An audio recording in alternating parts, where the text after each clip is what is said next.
press the bell icon on the YouTube app and never miss a सभी को जय हिंद दोस्तों, आप सभी का हार्दिक स्वागत है जय हिंद रिएक्शंस पे।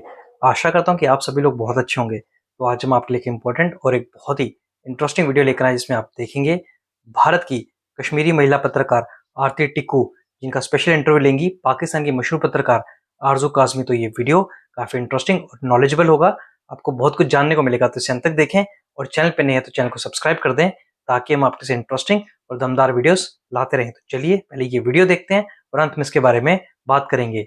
जय हिंद, जय भारत। अस्सलाम वालेकुम, नमस्कार, सत श्री अकाल एंड गुड इवनिंग। मैं हूं आरजू काज़मी और आप हमेशा की तरह से देख रहे हैं पॉइंट ऑफ व्यू। हमारे साथ हैं जी आरती टिक्कू, और आरती को सब जानते हैं, जर्नलिस्ट हैं और हम अक्सर इनको टीवी चैनल्स पे भी सुनते रहते हैं, सोशल मीडिया पर भी फॉलो करते हैं। थैंक यू सो मच आरती का, आज आप आई हैं। Thank you so much. Thank you Aarzoo, thank you. आज हम बात करेंगे पाकिस्तान की भी और साथ ही हिंदुस्तान की भी, लेकिन सबसे पहले आपको क्या लग रहा है कि एक तरफ तो बलूचिस्तान के कई चैलेंजेस पाकिस्तान की फोर्सेस के सामने है, गवर्नमेंट के सामने, लेकिन साथ साथ हम कश्मीर करना भी नहीं छोड़ रहे। तो आपको लगता है कि ये तमाम फ्रंट्स पे एक साथ पाकिस्तान की फोर्सेस और गवर्नमेंट जो है खड़ी हुई है और लड़ने की कोशिश कर रही है, इनसे कुछ काबू आएगा? क्योंकि आपने देखा कि बलूचिस्तान की क्या इस वक्त सिचुएशन है। देखिए आरजू, ये बदकिस्मती है इस पूरे सब कॉन्टिनेंट की कि पाकिस्तान आर्मी को एक इतनी बड़ी कंट्री चलाने को मिली, और इसमें सिर्फ और सिर्फ जो गरीब पाकिस्तानी है, आम आदमी जो है पाकिस्तान का, वो पिस रहा है और वो घिस रहा है। और किसी को भी अगर ये गलत फहमी है कि पाकिस्तान आर्मी एक तरफ से कश्मीर में आतंकवाद जारी रखेगी, लाइन ऑफ कंट्रोल पे आपको मालूम है कि लगातार सीज फायर वायलेशंस हो रही है, और किसी को अगर ये गलत फहमी है कि ये बलूचिस्तान को संभाल पाएंगे, ये सिंध को संभाल पाएंगे, ये पंजाब को संभाल पाएंगे, ये खैबर पख्तूनख्वा को संभाल पाएंगे, तो ये बहुत बड़ी गलत फहमी है। ये पाकिस्तान आर्मी सिर्फ पाकिस्तान के लोगों का खून नहीं निचोड़ रही है, ये मुझे लगता है कि ये अपनी सेल्फ डिस्ट्रक्शन के लिए भी तैयारी कर रहे हैं। हम पिछले 75 वर्षों से यही कहते आ रहे हैं कि पाकिस्तान आर्मी को कोई हरा ही नहीं सकता। पाकिस्तान आर्मी जो है वो सबसे बड़ी ताकत है पाकिस्तान में, मैंने खुद ये कई बार कहा है। लेकिन देखिए, बड़े बड़े जो दुनिया में बड़ी बड़ी ताकतें, जैसे आपको याद होगा कि सोवियत यूनियन एक बार बहुत बड़ा एम्पायर था, बहुत बड़ी एक एंटिटी थी, लेकिन उनकी आर्मी, जबकि वो न्यूक्लियर भी थे, जबकि उनके पास सब कुछ था, लेकिन उसके बाद क्या हुआ? उसके बाद सोवियत यूनियन टूटा। उसके बाद ये हुआ कि रूस जो है, जो रशिया, सोवियत यूनियन जो है, वो बहुत अंदर से कमजोर हुआ। और पाकिस्तान आर्मी ने जो अपनी जो ये ऑब्सेशन बना के रखी है कश्मीर के बारे में, ये इसको ले डूब के ही रहेगी, क्योंकि अभी तक अगर इनको अपनी इकोनॉमिक क्राइसिस जो इनके साथ हुई, पाकिस्तान बैंकरप्ट होने की कगार पे पहुंच गया। आपको याद होगा कि आपको याद होगा कि जब फूड क्राइसिस हुई, कि जब आटा और चावल और गेहूं और दालें इतनी ज्यादा महंगी हुई कि लोग जो है सड़कों पे उतर आए, सड़कों पे प्रदर्शन किया पाकिस्तान में। लोग हर जगह, वो गिलगित बल्तिस्तान हो, वो खैबर पख्तूनख्वा हो, बाकी जो प्रोविंसेस है पाकिस्तान के अंडर, वो सब लोग जो है सड़कों पे आए। तो अगर इस पाकिस्तान आर्मी को अभी तक ये होश नहीं आई कि इनके लोग भूखे प्यासे मर रहे हैं, इनके अंदर आपको याद होगा इमरान खान की जो के हक में जो लोग निकले, और अभी भी उनके हक में जो लोग हैं पाकिस्तान के अंदर, क्या आपको लगता है कि आप उसको इतना दबाएंगे, इतना दबोचेंगे कि आप पूरी कंट्री को आपने रैंसम पे रखा, हॉस्टेज रखा है, और आप अपनी दादागिरी से ये मुल्क चला पाएंगे? मुझे नहीं लगता है कि चला पाएंगे। दूसरी बात, आप कंपैरिजन में देखिए कि इंडिया का, आप कहेंगे कि भाई इंडिया के भी चैलेंजेस है। मैं कहती हूँ हाँ, इंडिया के भी चैलेंजेस है, बहुत सारे चैलेंजेस है, लेकिन हमारे लिए रोटी कपड़ा मकान चैलेंज नहीं रहा। हमारे लिए जो बेसिक्स जो किसी भी मुल्क के है वो अगर चैलेंज हो तो वो एक बहुत बड़ा चीज होता है, लेकिन इंडिया के लिए वो चैलेंज नहीं है। हमारे यहाँ कोविड के दौरान कोई भूखा प्यासा नहीं रहा। हमारे यहाँ इतने जब आपको याद है चाइना के साथ हमारा स्टैंड ऑफ रहा, कोई हमारे को कोई इशू नहीं, उल्टा हम लोगों ने स्टैंड ऑफ में बहुत अच्छे से मजबूती से वापस जवाब दिया।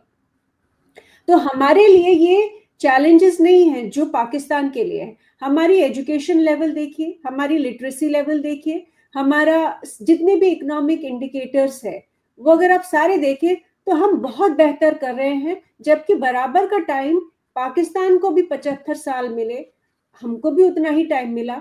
हम लोग कहाँ पहुंच गए? हम आज की डेट में 5वीं सबसे बड़ी इकोनॉमी है दुनिया के, और जिस तरह से जा रहे हैं 3री बड़ी इकोनॉमी होंगे हम कुछ ही सालों में।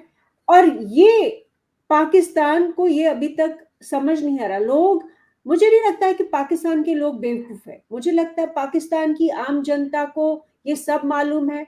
उनको मालूम है कि पाकिस्तान आर्मी ने उनके साथ कितनी ज्यादतियां की है।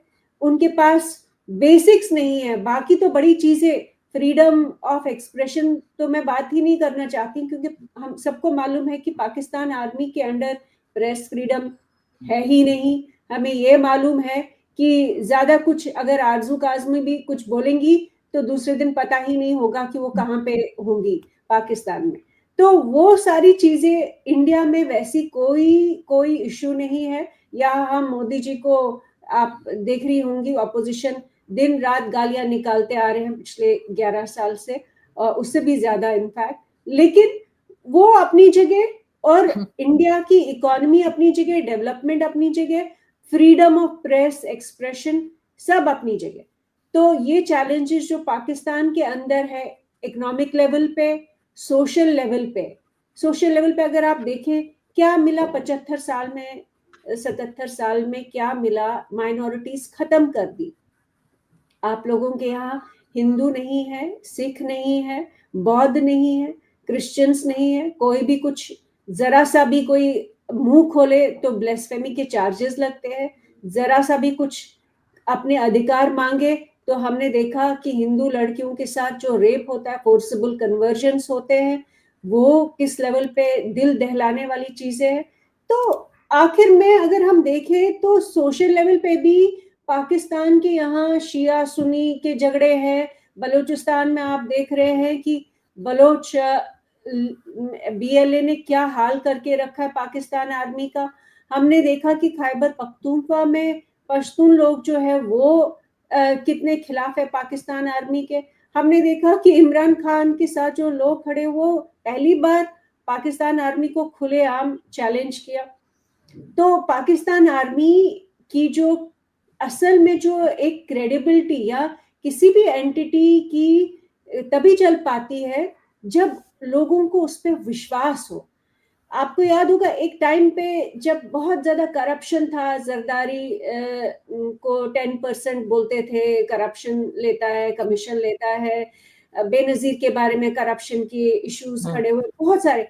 और उस वक्त हमने देखा कि पाकिस्तान की जो लोग हैं वो पाकिस्तान आर्मी को वापस बुलाना चाहते थे, कि पाकिस्तान आर्मी जो है वो कंट्रोल ले, अपने हाथ में सब कुछ ठीक करे। लेकिन क्या किया पाकिस्तान आर्मी ने? लगातार क्या करती आ रही है पिछले 77 साल में? पाकिस्तान की जो हर कोई इकोनॉमिक स्ट्रक्चर का जो ढांचा है, उसके जो पिलर है, वो पाकिस्तान आर्मी ही है। कॉरपोरेशंस भी वही चलाती है, प्राइवेट सेक्टर भी वही आर्मी चलाती है। जितने बड़े बड़े कॉन्ट्रैक्ट्स, जितने बड़ी बड़ी बिजनेसेस है, पाकिस्तान आर्मी चलाती है, उनके रिश्तेदार चलाते हैं, उनके भाई बहन चलाते हैं, उनके दोस्त चलाते हैं। तो प्राइवेट सेक्टर उस तरह पनपा ही नहीं। अगर पनपा होता तो पाकिस्तान की ये दुर्गति नहीं होती कि इकोनॉमिकली उनको भीख मांगनी पड़ रही है। IMF के पास कितनी बार लोन मांगने गए, अब तो मतलब शर्म ही आती है ये बोलते हुए कि भाई बार बार आप लोग ने 77 साल में इतनी बार गए हैं, लेकिन अभी भी आपको शर्म नहीं आ रही। लोन लेते आ रहे हैं, भीख मांगते आ रहे हैं, वो कभी टर्की से, कभी सऊदी अरेबिया से, कभी IMF से, कभी इससे, कभी चाइना से। लेकिन अंत में सवाल ये है कि क्या पाकिस्तान समाज जो है वो इतना जागरूक हुआ है कि उनको ये समझ आए कि पाकिस्तान आर्मी ने उनके साथ क्या सही किया, क्या गलत किया, क्या ये आर्मी उनकी जो करप्शन से रिलेटेड इश्यूज है, गवर्नेंस से जो रिलेटेड इश्यूज है, क्या उन मसलों को ये सुधार सकते हैं ये आर्मी?